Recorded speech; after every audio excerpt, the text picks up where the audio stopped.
नमो भगवते वासुदेवाय नमः। ओम नमः शिवाय।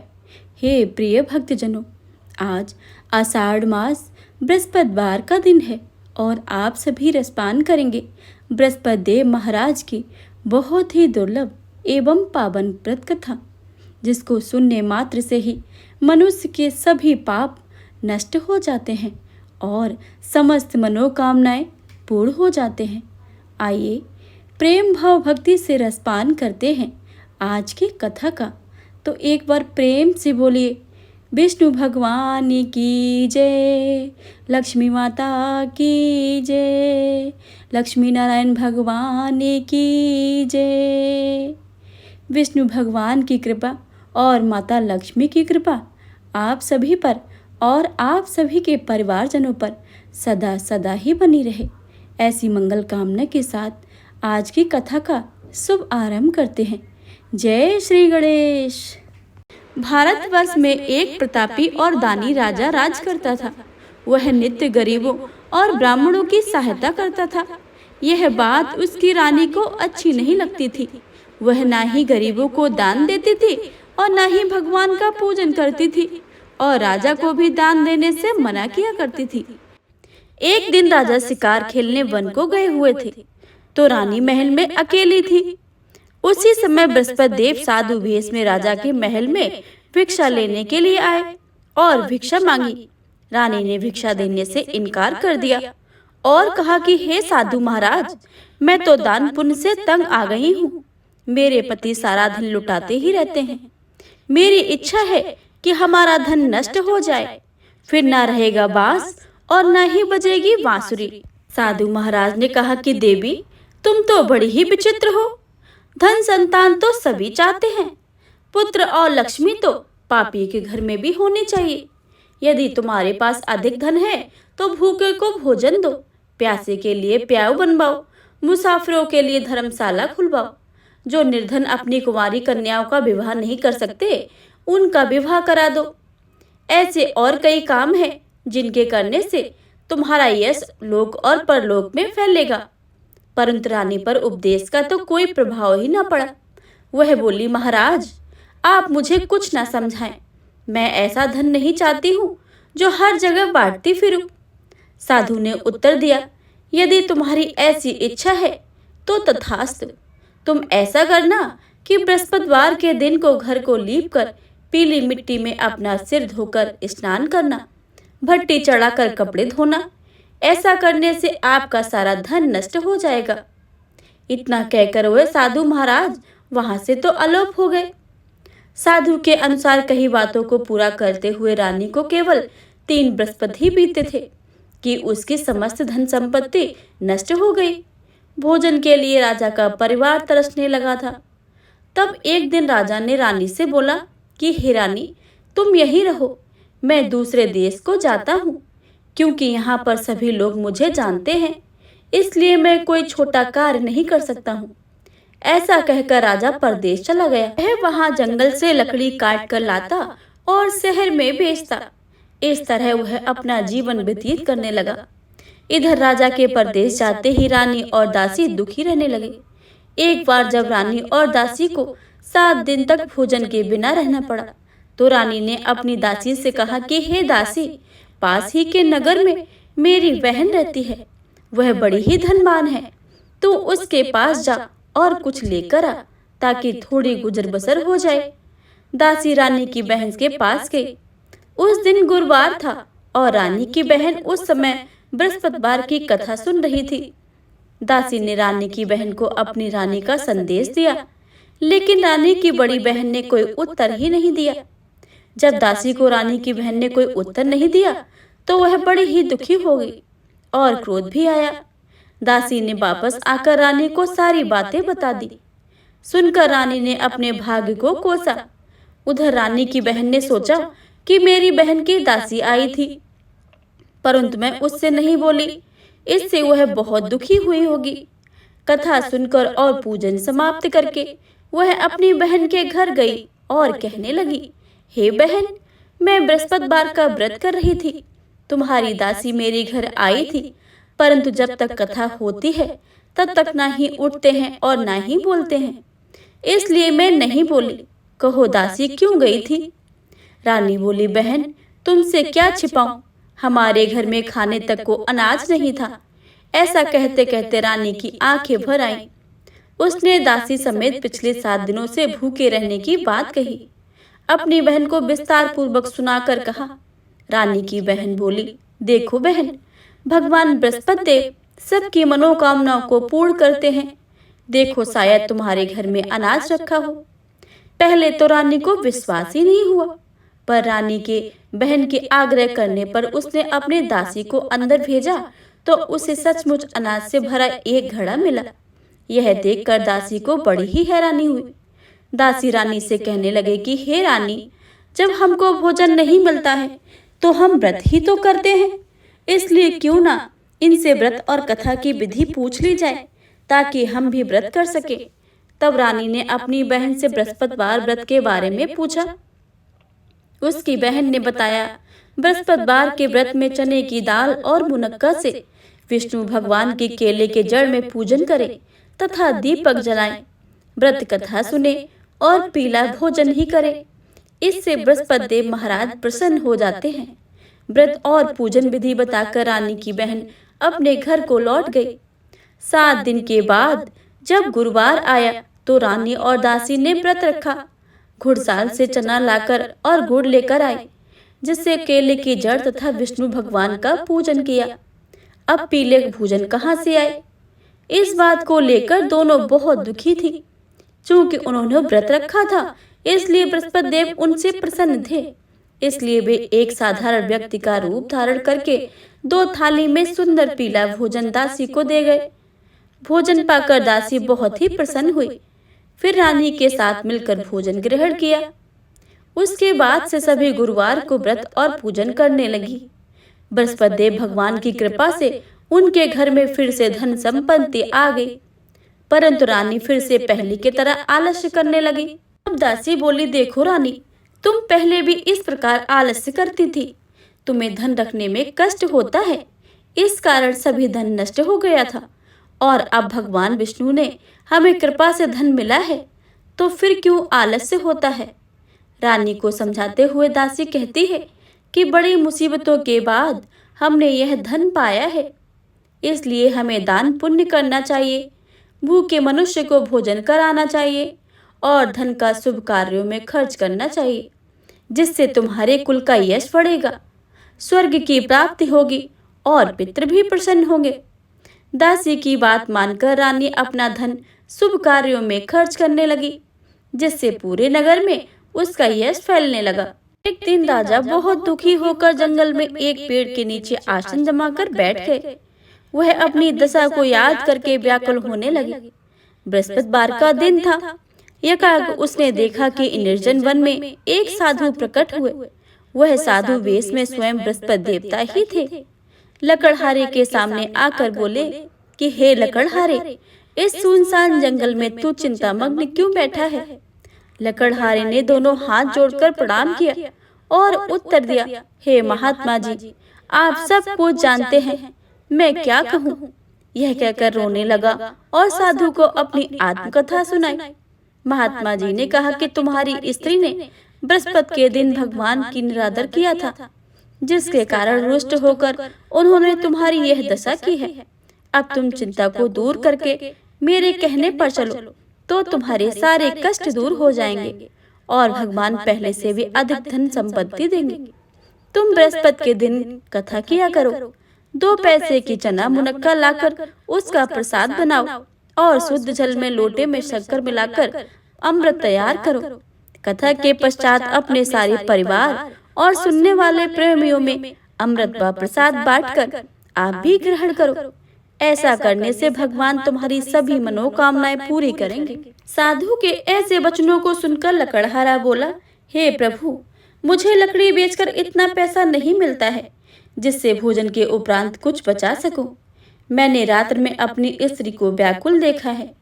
मेरे पास कुछ भी नहीं है जिससे मैं उसकी खबर मंगा सकूं। साधु ने कहा कि हे लकड़हारे, तुम किसी बात की चिंता मत करो। बृहस्पति के दिन तुम रोजाना की तरह लकड़ियां लेकर शहर को जाओ। तुमको रोज से दोगुना धन प्राप्त होगा, जिससे तुम भली भांति भोजन कर लोगे और बृहस्पति देव की पूजन का सामान भी आ जाएगा। इसके पश्चात लकड़हारा बोला कि हे बृहस्पति देव, मुझे तो बृहस्पतिवार की पूजा के बारे में कुछ भी नहीं पता है, अतः आप व्रत की विधि और कथा के बारे में बताकर मुझ पर अति कृपा करें। उसके बाद बृहस्पति देव महाराज जी लकड़हारे से बोले कि हे लकड़हारे, मैं तुम्हें बृहस्पतिवार की प्राचीन कथा का वर्णन करता हूँ। तुम ध्यान लगाकर पूरे प्रसन्न मन चित्त से पूरा सुनो।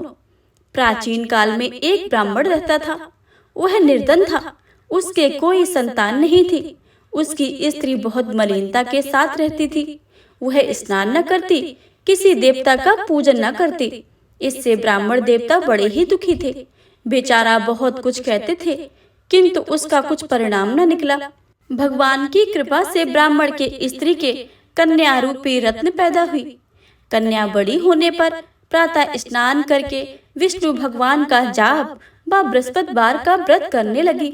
अपने पूजन पाठ को समाप्त करके विद्यालय जाती तो अपनी मुट्ठी में जौ भर के ले जाती और पाठशाला के मार्ग में डालती जाती। तब ये जौ स्वर्ण के हो जाते। लौटते समय उनको बीन कर घर ले आती थी।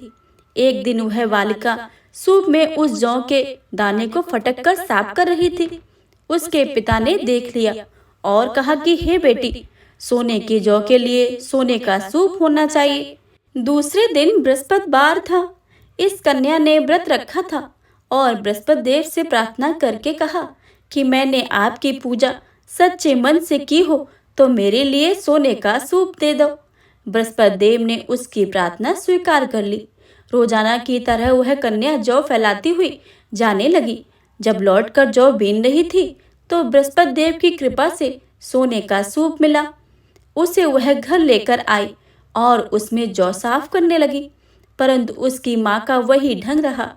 एक दिन की बात है कि वह कन्या सोने के सूप में जौ फटक रही थी। उस समय उस शहर का राजपुत्र वहां से होकर निकला। इस कन्या के रूप और कार्य को देखकर मोहित हो गया तथा अपने घर जाकर भोजन तथा जल त्याग कर उदास होकर लेट गया। राजा को इस बात का पता लगा तो अपने प्रधानमंत्री के साथ उसके पास गए और बोले कि हे बेटे, तुम किस बात का कष्ट है? किसने तुम्हारा अपमान किया है अथवा और क्या कारण हो, वो मुझसे कहो। मैं तुम्हें प्रसन्न करने के लिए सब पूर्ण करूंगा। अपने पिता की राजकुमार ने बातें सुनी तो वह बोला, मुझे आपकी कृपा से किसी बात का दुख नहीं है। किसी ने मेरा अपमान नहीं किया है, परंतु मैं उस लड़की से विवाह करना चाहता हूँ जो सोने के सूप में जौ साफ कर रही थी। यह सुनकर राजा आश्चर्य में पड़ा और बोला कि हे बेटा, इस तरह की कन्या का पता तुम ही लगाओ। मैं उसके साथ तुम्हारा विवाह अवश्य ही करवा दूंगा। राजकुमार ने उस लड़की के घर का पता लगवाया। तभी मंत्री उस लड़की के घर गए और ब्राह्मण देवता को सभी हाल बतलाया। ब्राह्मण देवता राजकुमार के साथ अपनी कन्या का विवाह करने के लिए तैयार हो गए तथा विधि विधान के अनुसार ब्राह्मण की कन्या का विवाह राजकुमार के साथ हो गया। कन्या के घर से जाते ही पहले की भांति उस ब्राह्मण देवता के घर में गरीबी का निवास हो गया। अब भोजन के लिए भी बड़ी मुश्किल से अन्न मिलता था। एक दिन दुखी होकर ब्राह्मण देवता अपनी पुत्री के पास गए। बेटी ने पिता की दुखी अवस्था को देखकर और अपनी माँ का हाल पूछा। तब ब्राह्मण ने सभी हाल कहा। कन्या ने बहुत सा धन अपने पिता को विदा करके दे दिया। इस तरह ब्राह्मण का कुछ समय सुखपूर्वक तो बीत गया। कुछ दिन के बाद फिर वही हाल हो गया। ब्राह्मण फिर अपनी कन्या के यहाँ गया और सारा हाल लड़की को बोला। लड़की ने कहा कि हे पिताजी, आप माताजी को यहाँ ले आओ, मैं उसे विधि बता दूंगी जिससे सारी गरीबी दूर हो जाएगी। वह ब्राह्मण देवता अपनी स्त्री को साथ लेकर पहुँचे तो अपनी माँ को समझाने लगी कि हे माँ, तुम प्रातः काल प्रथम स्नान का आदि करके विष्णु भगवान का पूजन करो तो सब दरिद्रता दूर हो जाएगी। परंतु उसकी माँ ने एक न मानी और प्रातःकाल उठकर अपनी पुत्री के बच्चों का झूठन खा लिया। इससे उसकी पुत्री भी बहुत गुस्सा हुआ और एक रात को कोठरी में सभी सामान निकालकर और अपनी माँ को बंद करके ताला लगा दिया।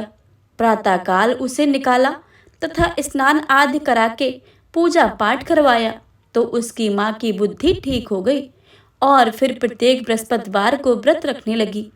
इस व्रत के प्रभाव से उसकी माँ बाप बहुत ही धनवान और पुत्रवान हो गए और बृहस्पति जी के प्रभाव से इस लोक में सुख पाकर अंत में स्वर्ग को प्राप्त हुए। इतना कहकर साधु अंतर्ध्यान हो गए। धीरे धीरे समय व्यतीत होने पर वही बृहस्पतिवार का दिन आया। लकड़हारा जंगल से लकड़ी काटकर किसी शहर में बेचने गया। उसे उस दिन अधिक पैसा मिला। राजा ने चना गुड़ आदि लाकर बृहस्पति का व्रत किया। उस दिन से उसके सभी कलेश दूर हो गए। परंतु जब दोबारा गुरुवार का दिन आया तो बृहस्पतिवार का व्रत करना ही भूल गया। इस कारण बृहस्पति भगवान नाराज हो गए।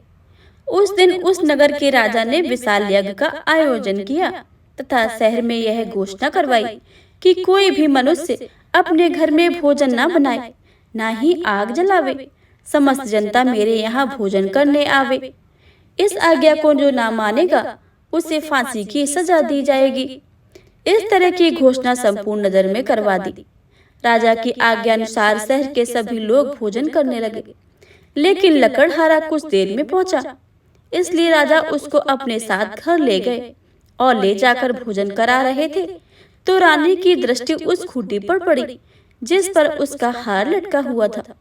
वह वहां पर दिखाई नहीं दिया तो रानी ने निश्चय किया कि मेरा हार इस मनुष्य ने चुरा लिया है। उसी समय सिपाहियों को बुलाकर उसको कारागार में डलवा दिया। जब लकड़हारा कारागार में पड़ गया और बहुत दुखी होकर विचार करने लगा कि न जाने कौन से पूर्व जन्म के कर्म मुझसे यह दुख प्राप्त हो रहा है, और उसी साधु को याद करके रोने लगा जो कि उसको जंगल में मिला था। उसी समय तत्काल बृहस्पति देव साधु के रूप में प्रकट होकर उसकी दशा को देखकर कहने लगे, अरे मूर्ख, तूने बृहस्पति देवता की कथा नहीं कही और इस कारण तुझे दुख प्राप्त हुआ है। अब चिंता मत कर, बृहस्पतिवार के दिन कारागार के दरवाजे पर 4 पैसे पड़े मिलेंगे, उनसे तू बृहस्पति देव की पूजा करना, तेरे सभी कष्ट दूर हो जाएंगे। बृहस्पति के दिन उसे 4 पैसे मिले।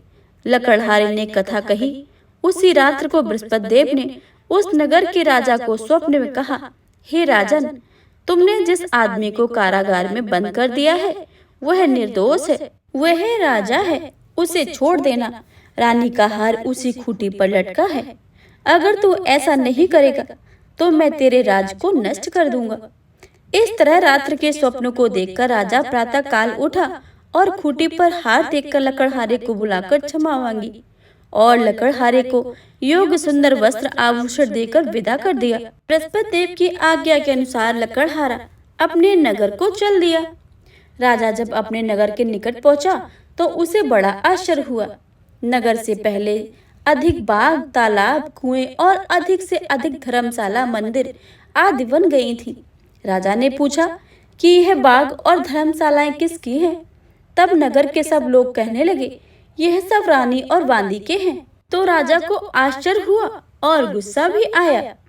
जब रानी ने यह खबर सुनी कि राजा आ रहे हैं तो उन्होंने अपनी बांदी से कहा कि हे दासी, देख राजा हमको कितनी बुरी हालत में छोड़ गए थे। हमारी ऐसी हालत देखकर वह लौट ना जाए, इसलिए तू दरवाजे पर खड़ी हो जा। आज्ञा अनुसार दासी दरवाजे पर खड़ी हो गई। राजा आए तो उन्हें अपने साथ लिवा लाई। तब राजा ने क्रोध में करके अपनी रानी से पूछा कि यह धन तुम्हें कैसे प्राप्त हुआ है? तब उन्होंने कहा, हमें यह धन बृहस्पति देव के इस व्रत के प्रभाव से प्राप्त हुआ है।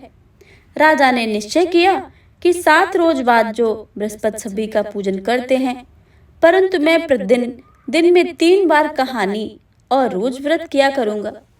अब हर समय राजा के दुपट्टे में चने की दाल बंधी रहती थी तथा राजा दिन में 3 बार कहानी कहता था। एक रोज राजा ने विचार किया कि चलो अपनी बहन के यहाँ हो आए।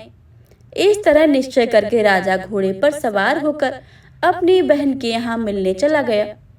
मार्ग में उसने देखा कि कुछ आदमी एक मुर्दे को ले जा रहे थे। उन्हें रोककर राजा कहने लगा, अरे भाइयों, मेरी बृहस्पति देव की कथा सुन लो। वे बोले, लो, हमारा तो आदमी मर गया है, इसको अपनी कथा की पड़ी है। परंतु कुछ आदमी बोले कि अच्छा, कहो, हम तुम्हारी कथा भी सुनेंगे। राजा ने दाल निकाली और जब कथा कही, कथा आधी हुई तो मुर्दा हिलने लग गया, और जब कथा समाप्त हो गई तो राम राम कहकर वह मनुष्य खड़ा हो गया। आगे मार्ग में उसे एक किसान खेत में हल चलाता मिला। राजा ने उसे देखा और उससे बोला, अरे भैया, तुम मेरी बृहस्पतिवार की कथा सुन लो। किसान बोला, जब तक मैं तेरी कथा सुनूंगा 4 हरिया जोत लूंगा, जा अपनी कथा किसी और को सुनाना। इस तरह राजा आगे चलने लगा। राजा के हटते ही बैल पछाड़ खाकर गिर गए तथा किसान के पेट में बड़ी जोर से दर्द होने लगा। उस समय उसकी माँ रोटी लेकर आई थी। उसने जब यह देखा तो अपने पुत्र से सब हाल पूछा, और बेटे ने सभी हाल कह दिया। तो बुढ़िया दौड़ी दौड़ी घुड़सवार के पास गई और उससे बोली कि मैं तुम्हारी कथा सुनूंगी, तू अपनी कथा मेरे खेत पे चलकर ही कहना। राजा ने बुढ़िया के खेत पे जाकर कथा कही, जिसके सुनते ही वह बैल उठ खड़े हुए तथा किसान के पेट का दर्द भी बंद हो गया। राजा अपनी बहन के घर पहुंचा। बहन ने भाई की खूब मेहमानी की। दूसरे रोज प्रातः काल राजा जगा तो वह देखने लगा कि सब लोग भोजन कर रहे हैं। राजा ने अपनी बहन से कहा, ऐसा कोई मनुष्य है जिसने भोजन नहीं किया है? मेरे बृहस्पतिवार की कथा सुन ले। बहन बोली कि हे भैया, यह देश ऐसा ही है। पहले यहाँ लोग भोजन करते हैं, बाद में अन्य काम करते हैं। अगर कोई पड़ोस में है तो मैं देख आऊं। वह ऐसा कहकर देखने चली गई, परंतु उसे कोई ऐसा व्यक्ति नहीं मिला जिसने भोजन ना किया हो। अतः वह एक कुमार के घर गई जिसका लड़का बीमार था। उसे मालूम हुआ कि उनके यहाँ 3 रोज से किसी ने भोजन नहीं किया है। राजा ने अपने भाई की कथा सुनाने के लिए कुम्हार से कहा तो वह तैयार हो गया। राजा ने जाकर बृहस्पति की कथा कही, जिसको सुनने से उसका लड़का ठीक हो गया। अब तो राजा की प्रशंसा होने लगी। एक रोज राजा ने अपनी बहन से कहा, हे बहन, हम अपने घर को जाएंगे, तुम भी तैयार हो जाओ। राजा की बहन ने अपनी सास से कहा। सास ने कहा कि चली जा, परंतु अपने लड़कों को मत ले जाना, क्योंकि तेरे भाई की कोई औलाद नहीं है। बहन ने अपने भैया से कहा कि हे भैया, मैं तो चलूंगी, पर मेरा कोई बालक नहीं जाएगा। राजा बोला, जब कोई बालक नहीं चलेगा तब तुम भी क्या करोगी? बड़ी दुखी मन से राजा अपने नगर को लौट आया। राजा ने अपनी रानी से कहा कि हम निर्वंशी हैं, हमारा मुंह देखने का धर्म नहीं है, और कुछ भोजन आदि नहीं किया। रानी बोली कि हे प्रभु, बृहस्पति देव ने हमें सब कुछ दिया है, वह हमें औलाद अवश्य ही देंगे। उसी रात को बृहस्पति देव ने राजा से स्वप्न में कहा कि हे राजन, उठ, सभी सोच त्याग दे, तेरी रानी गर्भ से है। राजा की यह बात सुनकर वह बड़ा ही खुश हुआ। 90 महीने में उसके गर्भ से एक सुंदर पुत्र पैदा हुआ। तब राजा बोला कि हे रानी, स्त्री बिना भोजन के रह सकती है, पर बिना कहे नहीं रह सकती है। जब मेरी बहन आए तो तुम उससे कुछ मत कहना। रानी ने सुनकर हाँ कर दिया। जब राजा की बहन ने यह शुभ समाचार सुना तो वह बहुत खुशी हुई और बधाई लेकर अपने भाई के यहाँ आई। तभी रानी ने कहा है, घोड़ा चढ़कर तो नहीं आई, गधा चढ़ी आई हो। राजा की बहन बोली, भाभी, इस प्रकार ना कहती तो तुम्हें औलाद कैसे मिलती? बृहस्पति देव ऐसे ही हैं, जैसी जिनके मन में कामनाएं हैं सभी को पूर्ण करते हैं। जो सद्भावना पूर्वक बृहस्पतिवार का व्रत करता है एवं कथा पढ़ता है और सुनता है, दूसरों को सुनाता है, बृहस्पति देव महाराज उसकी सभी मनोकामनाएं पूर्ण कर देते हैं। प्रेम से बोलिए, बृहस्पति देव महाराज की जय। ओम जय बृहस्पति देवा, स्वामी जय बृहस्पति देवा। छिन्न छिन्न भोग लगाऊं, कंदली फल मेवा। ओम जय बृहस्पति देवा। तुम पूर्ण परमात्मा तुम अंतर्यामी, जगत पिता जगदीश्वर तुम सबके स्वामी। ओम जय बृहस्पति देवा।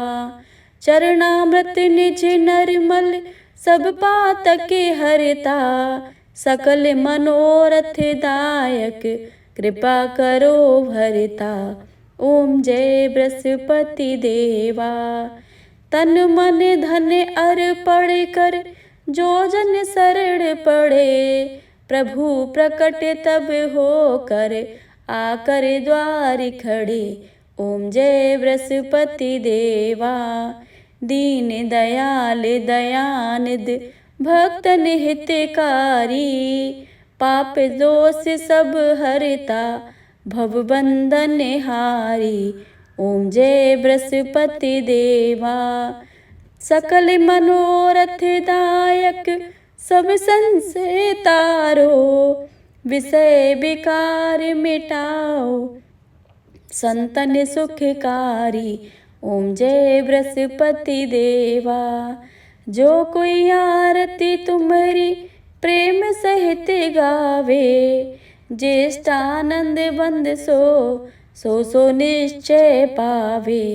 ओम जय बृहस्पति देवा। प्रेम से बोलिए बृहस्पति देव महाराज की जय।